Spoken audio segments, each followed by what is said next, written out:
Welcome to Gallantry, the program that showcases the heroic exploits of the Nigerian Armed Forces. I am your host, Gwabin, Amunde.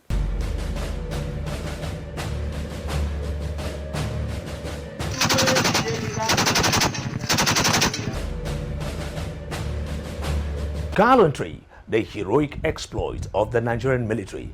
It is a captivating television program that delves into the diverse and often unseen operations of the Nigerian Military Task Force, GTF, across the country's 6 geopolitical zones.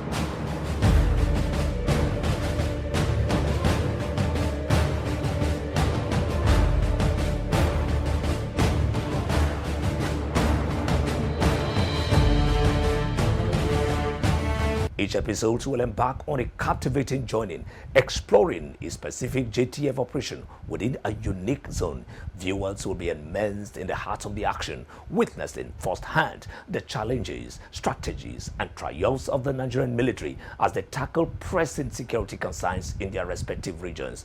Join me every Saturday at 3 p.m. on Rapid Television, channel 176 on the Star Times decoder for an interesting expository package. I am Major General Edward Buba, the Director, Defense Media Operations at Defense Headquarters. For more on our activities, stay tuned to Gallantry on Rapid Television.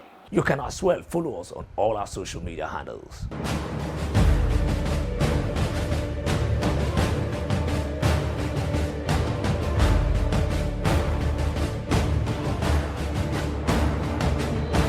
Today's edition promises to be exciting as we delve into the recent 18th African Security Watch Conference in Doha, Qatar, where General Christopher Gwabin Musa, the Chief of Defense Staff, shared insights on the causes of banditry and insurgency in northern Nigeria. General Musa's revelation was part of a panel discussion at the conference, which was organized by Mr. Patrick Akpambo of Security Watch Africa Initiative.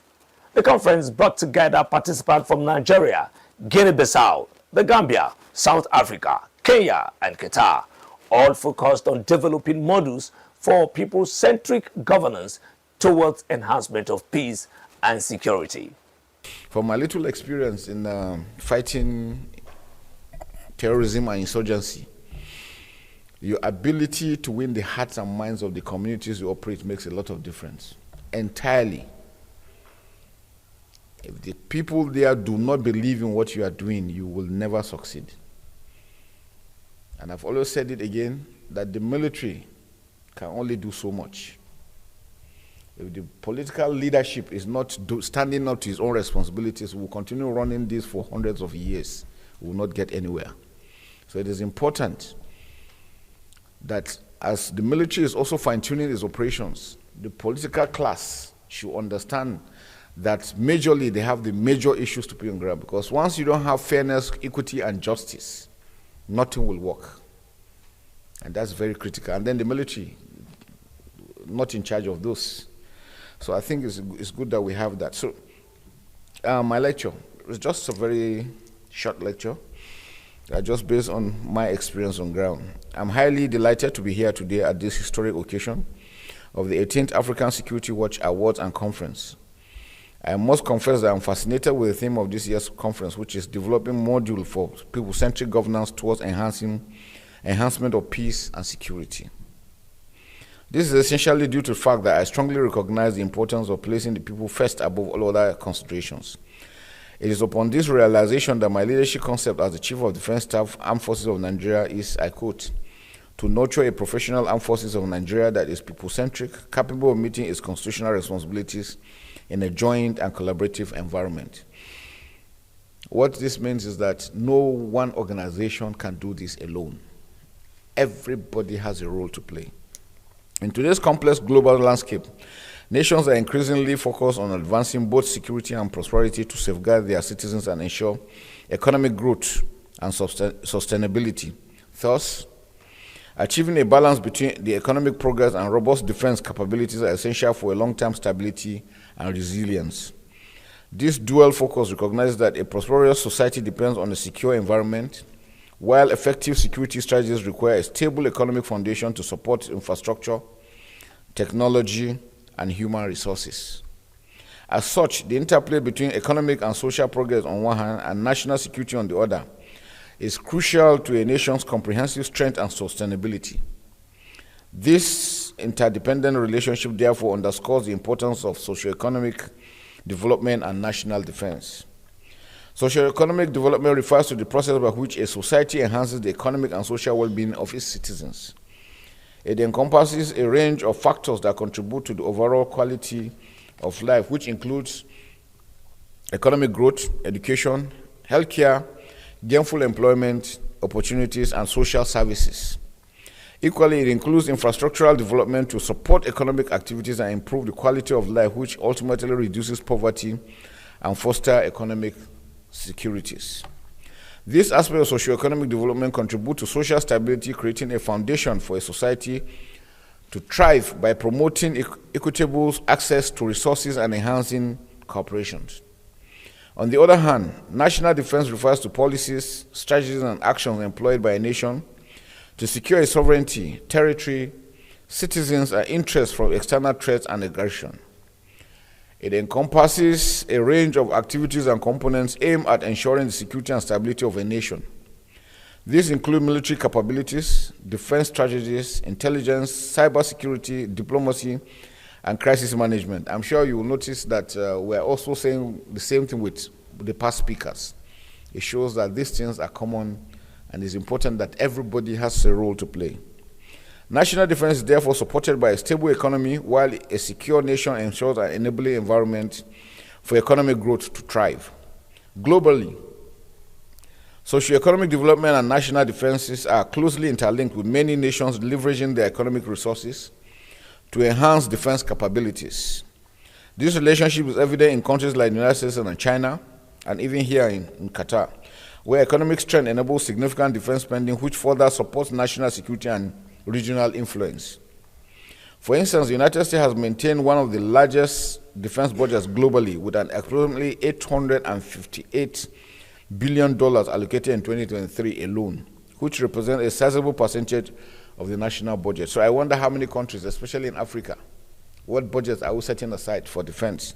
But besides defense, if you don't produce what you need, then you'll be held hostage. That is what we find ourselves in Nigeria. Today we've been fighting insurgency for almost 15, 16 years and still counting. The challenges we're having is we do not have the equipment, because technology plays a major role in what we're doing. And for some reasons, even with our monies, getting these equipments have been difficult. And sometimes you wonder why. We have countries that have stopped us from getting equipment even when we had the money to buy. But yet, they want us to succeed. So the question is, what's the intent? This economic capability ensure investment in advanced defense technologies, including cybersecurity, artificial intelligence, as just mentioned, precision weaponry, thereby creating a more resilient defense infrastructure, which supports the U.S. global influence. We visited China last month, and one of the displays they made were robotic dogs that could also fight wars. So imagine in Africa, we have not finished producing weapons or getting MRAPs or APCs. Now dogs that are robotics are the ones fighting. So you as a human being, how do you face those ones? And you do not have the capability. And then imagine these things getting to wrong hands, to the terrorists, to the non-state actors. What happens to the national armies? Furthermore, the dual use of nature of many defense innovations, such as the internet, demonstrates how investment in defense can also stimulate broader economic advancement in civilian sectors. This brief exposition, therefore, reveals the nexus between socioeconomic development and national defense. The improvement in socioeconomic standard will thus enhance national defense, while decline in socioeconomic standard will undoubtedly affect the national defense of the country. In Nigeria, the efforts at achieving sustainable socioeconomic standards are fraught with a plethora of security challenges, especially in the Northeast, in the North in general. These challenges, which are largely driven by the activities of terrorists and other non-state actors, threatens the nation's cohesive coexistence, thereby hindering economic opportunities to its citizens. And one thing I found is that The challenges we are facing in Africa is not peculiar to Nigeria alone. Probably the intensity, it is all over, especially now with the Sahel. And the mistake we will ever make is to think it's a Sahelian problem. Once they finish with Sahel, they're expanding outward. So it is important that we all come together and nip this in the bud. Like I mentioned, in Nigeria, the mistake we made was that Boko Haram started and we wished it would just pass on. Actions were not taken when it should. By the time we took action, it became zero. And then when they become monsters, it becomes difficult because asymmetric warfare is a very difficult operation. I advise countries never allow it to start. It is difficult to eradicate because you are dealing with individuals that have nothing to lose and they believe in their ideology. Those are two dangerous things.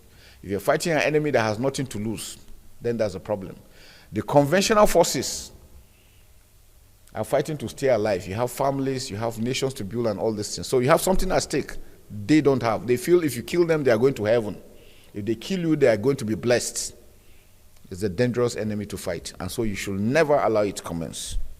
As we reflect on General Musa's words, it is clear that winning the war against insurgency requires collective effort and support for the Nigerian military. We must work together to identify and report suspicious activities in our neighborhoods, as the military cannot be everywhere at once. Thank you very much. Thank you for the question. I think it is, the armed forces cannot be there forever. It is just to create that enabling environment for the other aspects of the non-kinetics, now bringing back the government authority, the police resuming, civil authority coming back, taking the responsibility until that extent that there is no threat that affects the community, and they will be able to roll without the military, and then the military will go. But again, if we look at contemporary challenges, it's unlike the conventional one. Conventional usually is between one country and another, and this now, the situation we're having, because it's a globalized world, the challenges are now within. So you still see the armed forces still play major roles within. Like in Nigeria during the COVID issue, the armed forces had to step in because of the medical system we had. When we have disasters, we have disaster response units on standby. The military, because of its professionalism and its ability to respond at very short notice, you still find the armed forces will still have to respond to issues on ground. So the armed forces will still have to, and it's important for the armed forces to be very, very professional in their conduct. Now, we also have to work together with the intelligence network. And you know we have the civil intelligence network to assist in building them. The issues on training, workshop, capacity building, the military can do so much. In the issues of engineering, when we have, I remember in the northeast at Damboa, we had flood that took away bridges. The military had to come in to build, metal bridges. So we have sort of these capabilities that are military inclined, but that could also be used for civilian purposes, and which is very, very critical, that we must continue to work together. I do not see a situation where you say totally the military is in the barracks and they don't do anything. It's not going to happen anymore. With the issues we're having on ground, the military will still have to, and again, the military is so much into educational things. AI now, like he mentioned, the issue of AI is there. The military too has capacities. Cyber war, military is also part of. So it's important for the two groups, both the military and the civil, to continue to work together, leveraging on one another for the defense to be iron tight in any country. So I think it would be a mistake if one will say the military should go back and then just stay totally. No. They have a lot of capacities that they could be used in civil. Thank you very much. Thank you very much, General. Maybe I can take that argument a little bit further. And I know you mentioned quite a bit about the successes that you've had against the terror group, and people actually surrendering and coming back. Do you feel that at some point in this battle of winning the hearts and the minds of the people, and particularly that of those groups, that there'll come a time that you'll be able to, and I know when it comes to, and you said it yourself, the fact that where somebody believes that killing you, they're going to heaven, and if they defeat you, it's a blessing. it's a very difficult enemy to actually. But you think your the heart and minds approach is actually going to work and probably lessen this and empower them, because maybe sometimes the issue is they don't have any other. Probably the people who are involved, some of them forced, and of course some of them by choice, do not have any other form of economic, there's no way they can sustain themselves. Do you feel that probably that the approach of the hearts and minds will eventually work and water down the operations of the Boko Haram? Just your comments, sir. Yeah, thank you. I strongly believe, yes, inclusiveness is very key. And that's why I mentioned the issue of fairness, justice, and equity. In any community that you do not have this, it creates more problems. And even when you achieve that, you must be able to engage them, one, educationally, be able to provide dividends of democracy for them. They should be able to see that, yes, in a democracy, we voted in a leader that we wanted, and he is in there to make sure that we are comfortable. He provides the infrastructure and amenities, provides schools, hospitals, and all this stuff. If you're able to do that, the reasons these guys use in recruiting people, showing them that, look, you don't even have roads, you don't have water, you don't have electricity, but the government is providing such. It makes it difficult. I give you like Doha here. I mean, going around, you see how the situation is. Anybody living here will know that he's well taken care of. Medical issues are addressed, and so all he needs is to be a good citizen, and then while being monitored. Then what we do is that immediately they surrender, they report to the closest military location, we disarm them, we hand them over to the intelligence agency with the police, they are profiled, then medical attention is given to them before they are taken to the camps. And when we take them to the camps, it's the government, the state government, that takes care of the camps, the management and the administration. And then so we're able to also identify them, who are the main perpetrators, who are just those ones that were conscripted, which ones are. So we separated them from the children and the elderly and the women. So we provided different kinds of services for each of them, especially to build capacity. And part of it is the de-radicalization process for those ones that have been radicalized. Now that is a very slow and long process. So we have religious leaders that are well schooled, that are with them, interfacing with them, and bringing these things back to their mind and telling them the right things. Because what we understand is that some of them, most of them are have skewed the interpretation of the Quran to suit what they want. So we have leaders now that will sit down and tell them the proper thing, how it's supposed to be, not what they think or not what they're being taught. Like I told you, in the Northeast, they have been informed that if a military man kills you, it's straight to paradise. But if a civilian kills you, you might go to hell. So if he's fighting a military man, he would rather a military man kills him than the civilian.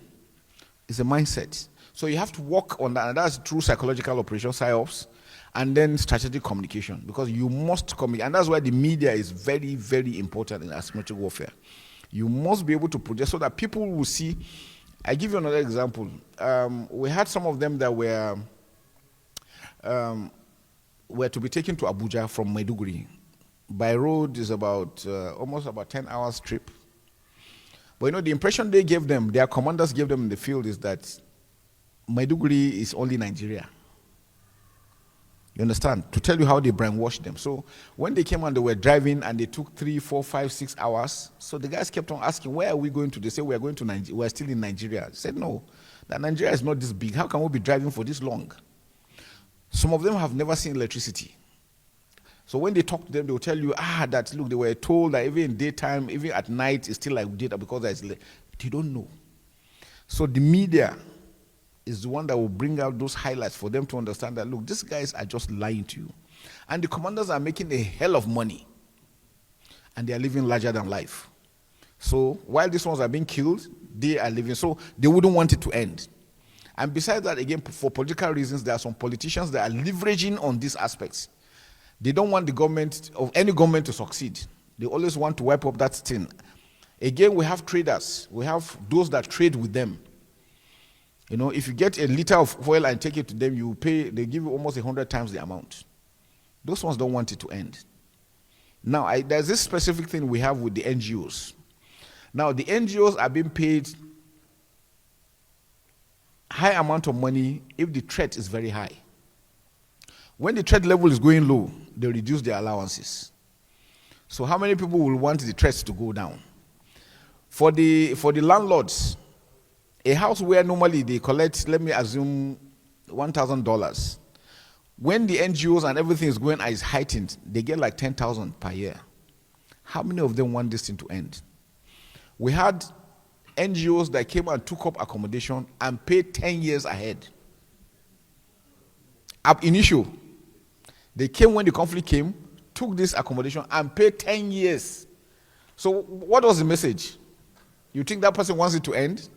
So you see, when you see asymmetric, there are so many people, there are so many things involved in it. So many. So for every nation, like I said, the first thing is please don't allow it. Whatever it takes, quell it before it grows. Because once it grows, it's difficult. A lot of people are benefiting from it, so they wouldn't want it to end. And that's the challenge. But like I'm sure, properly, if well followed, it can be addressed. Thank you.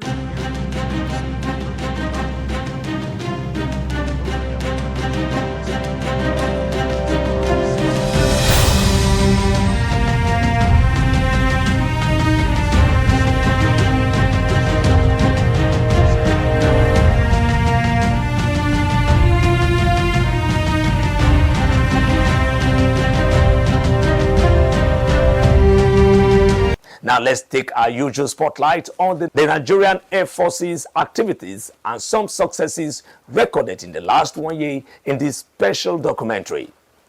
Other areas we are intervening as far as welfare is concerned is also in provision of uniforms and personal protective equipment. We have decided that for all Air Force personnel, once every year at least, we'll provide a complete set of uniforms and accoutrements, all the types of dresses from number 1 to number 5 once every year, and all the other accoutrements, boots, belts, and all the things that are required for an Air Force personnel to be adequately dressed to be able to perform his or her duties will be provided at least once in a year.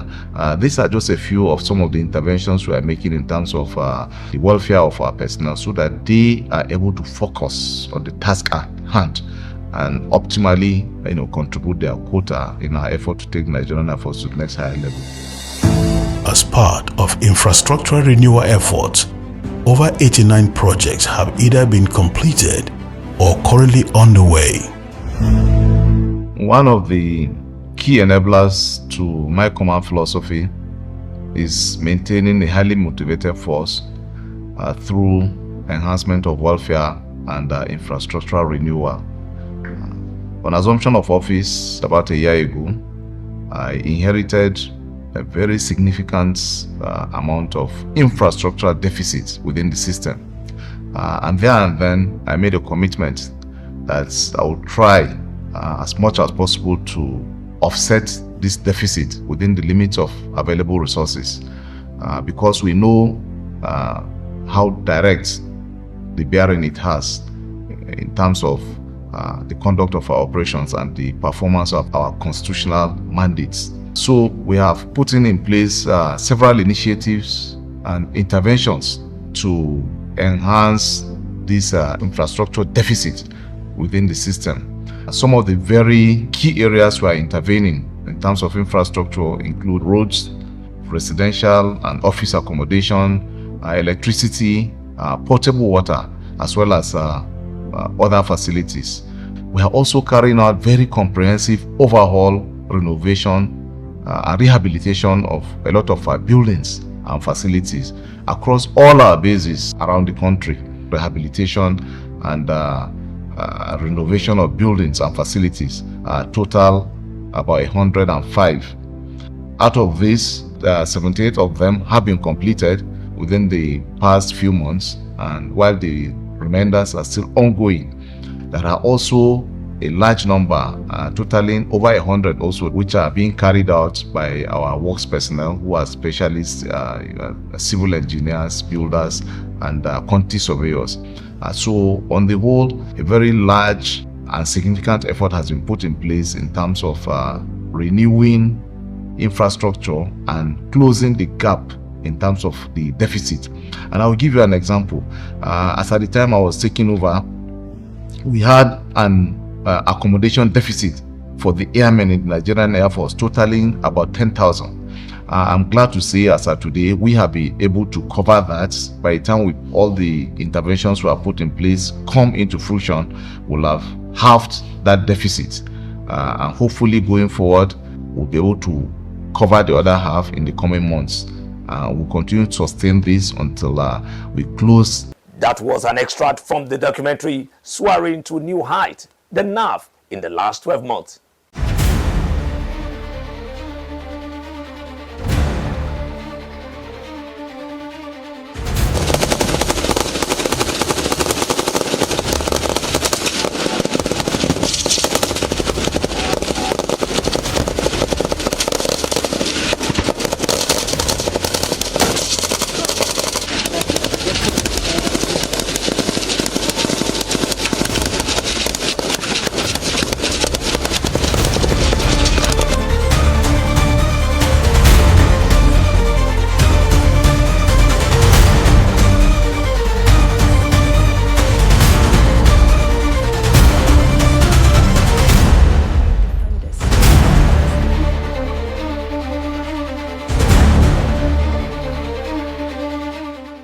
In the spirit of the season, we will be sharing goodwill messages from General Musa and other service chiefs as the year 2024 comes to a close. Gentlemen officers and personnel of the Armed Forces of Nigeria, I want to thank you very much for your commitment, for your sacrifice, for your dedication to duty. Together, we have worked tirelessly to ensure that Nigeria survives, Nigeria is secured. The work is still on. We'll continue to do so. We'll pay special tribute to our colleagues that have died, paid the supreme price.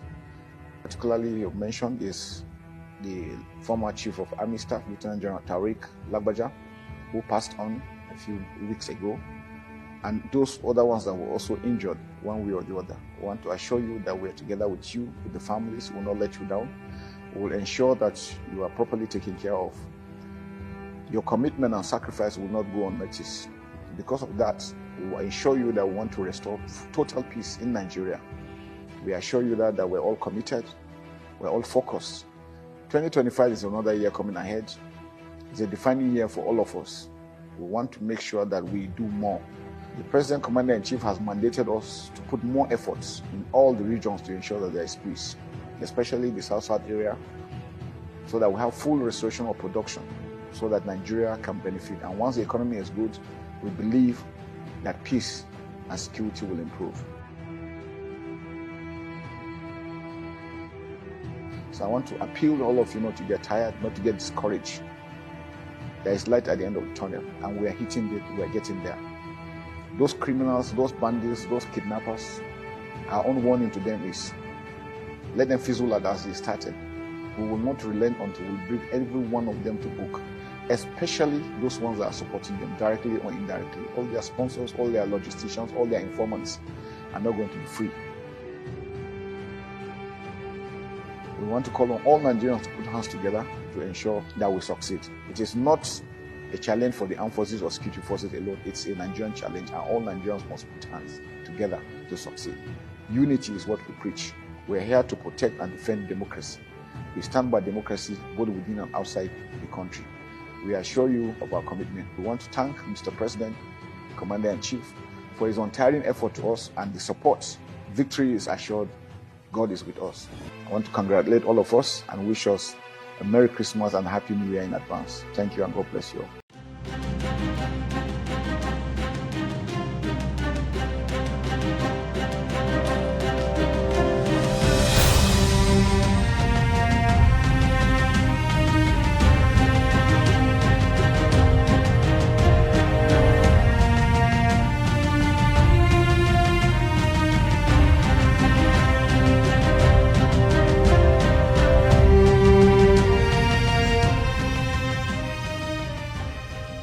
My dear beloved Army family, it is that time of the year again when we sit back, count our gains and losses, blessings and misfortunes, and live by the principle that we must give thanks to God in all situations. The year 2024 has undoubtedly been eventful and operationally rewarding for the Nigerian Army. You all made significant contributions to our collective efforts to dismantle terror networks and other violent extremist groups that seek to undermine the unity, peace, and security of our beloved country, Nigeria. Your commitment to ensuring a safe and secure country made the little positive economic indices witnessed across all sectors of our economy possible. You have sacrificed quality family time, personal pleasure, and in some cases, limbs, and even some gave their lives for our collective peace in the course of the year.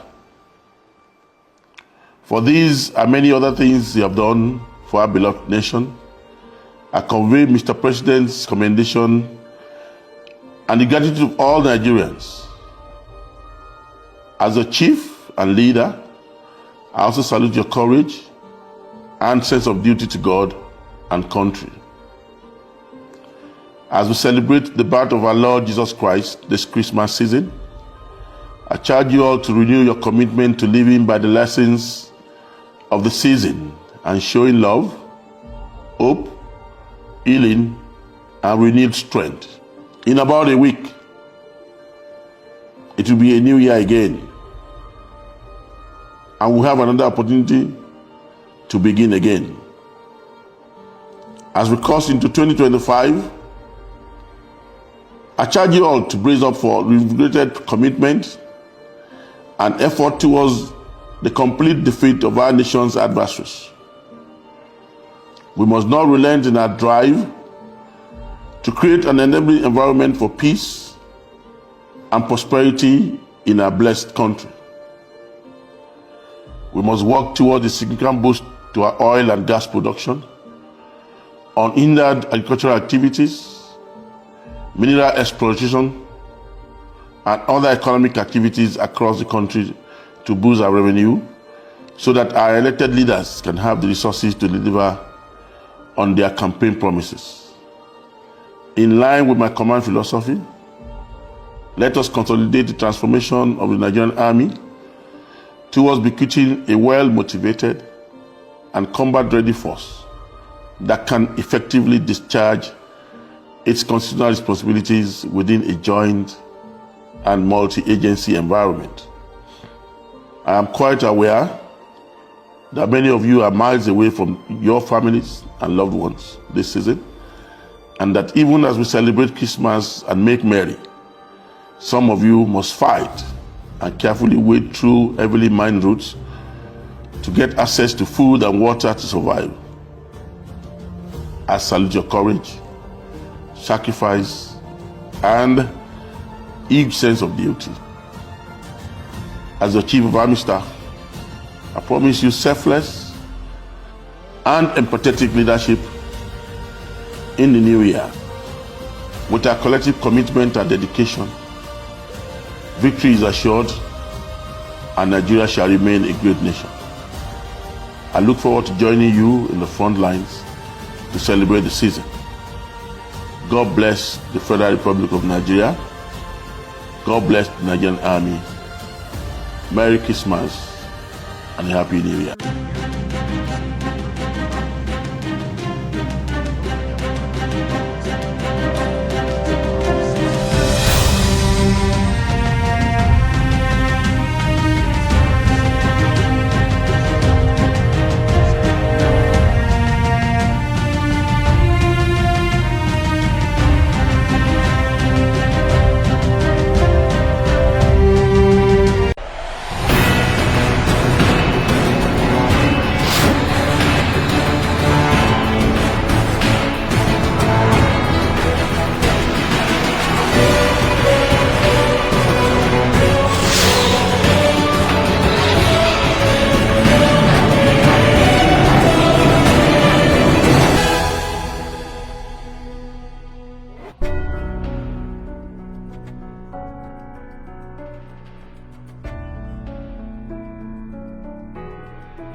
To my gallant officers and airmen, As we draw the curtain on another eventful year, I would like to extend my heartfelt gratitude to every member of the Nigerian Air Force family. I want to especially thank you for your unwavering dedication, resilience, and sacrifice in service of our great nation. Your commitment and professionalism have been instrumental in ensuring the security and stability of our beloved country. This year has certainly brought its share of challenges across all our theaters of operations. Nevertheless, your valor, determination, and resilience have enabled us to record significant operational successes. With nearly 20,000 flight hours logged, we have demonstrated our resolute commitment to securing the nation's interests, particularly in the fight against insurgency, banditry, and all illegal economic activities. These accomplishments reflect your patriotism and love of our great nation, and I'm immensely proud of all that we have achieved together. In addition to operational successes, we have seen substantial improvements in our aircraft serviceability rates, while the strategic expansion of our fleet with modern platforms has ensured that we remain agile and ready to meet any challenge. Our focus on personnel training has also yielded impressive results as we continue to build expertise from within. This emphasis on internal development is not only strengthening our force, but also moving us towards greater self-reliance and reducing our dependence on foreign support and reinforcing our collective commitment to excellence. Looking ahead, I urge each member of the Nigerian Air Force to sustain the spirit of jointness and interagency cooperation. As we know, modern warfare demands synergy and collaboration, and it is only through united efforts that we can achieve enduring peace and security. Let us continue to strengthen our partnerships with sister services and other security agencies, working together to build a safer and more secure Nigeria. I remain incredibly proud of what we have accomplished thus far, and I'm confident in the great things we will achieve in the coming year. Let us approach this new year with renewed vigor, unwavering resolve, and a deep belief in our mission. Together, there is no obstacle we cannot overcome. As we step into the new year, I want you to know how much I believe in you and care about your well-being. You are the heart and soul of the Nigerian Air Force, and together, we will continue to strengthen our force and secure the future of our nation. In the coming year, I'm confident we will grow stronger, more resilient, and more capable as we remain steadfast in our mission to protect and serve.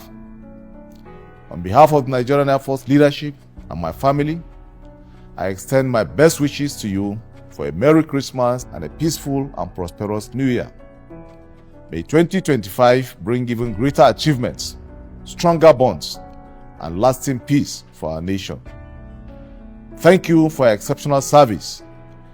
May God continue to bless you all and bless the Federal Republic of Nigeria. Thank you and God bless. Nigerian Air Force, willing, able, ready.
On behalf of officers, ratings, and civilian staff of the Nigerian Navy, I wish to commend you, our gallant troops, for your immense sacrifices and loyalty in defense of our nation. Your courage and dedication to service is helping to restore peace and security in our country. We are recording increased crude oil production and enhanced economic activities due to our rejigged maritime security operations. I salute your sacrifices and unwavering commitment in accomplishment of your tasks in spite of the harsh operating environments.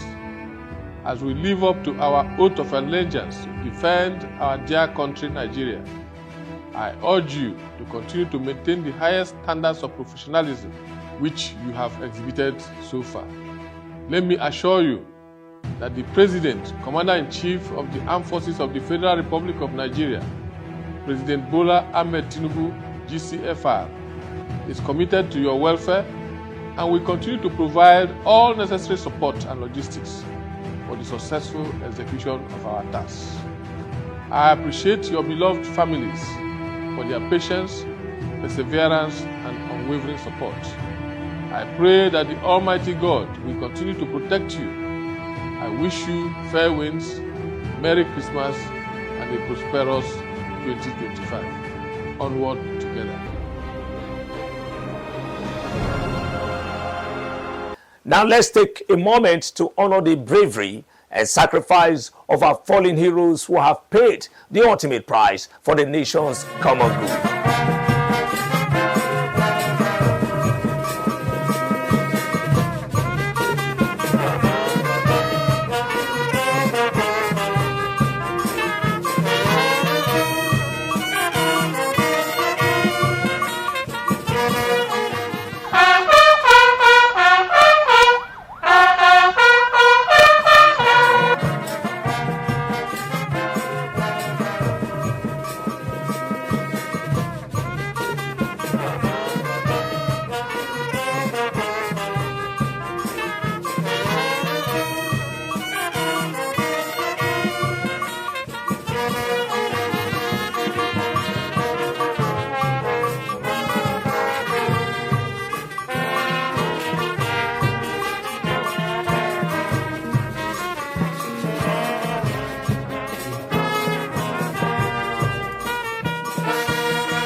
Before we go, I'd like to wish you a Merry Christmas and a prosperous New Year. Join us next week on Gallantry, same time, same station, for more exciting stories about the Nigerian Armed Forces. I'm Gwabin Amunde. See you then.